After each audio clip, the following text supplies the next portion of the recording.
උසස් පෙළ ළමෙක් උසස් පෙළ පටන් ගත්ත ගමන් මේක මේ මීටර් 100 රේස් එකක් වගේ හයියෙන් දුවන්න ඕනේ නෑ. සාමාන්‍ය ගානකට හිමීට යමු.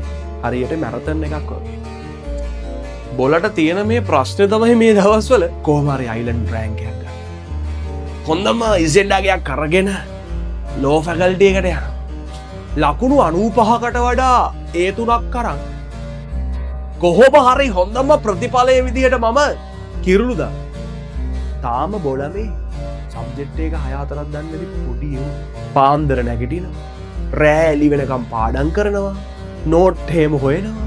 එන්න විකාරයි බා. උඹ හිතනවද මුල් කාලේ උඹ ගාව ඔය තියෙන ගැම්ම උඹ ඒ ලෙවල් අවුරුදු දෙක ඉවර වෙනකම්ම ගෙනියයි කියලා? උඹට හිතනවද? උඹට විශ්වාසයක් තියෙනවද? උඹට අමාරුයි.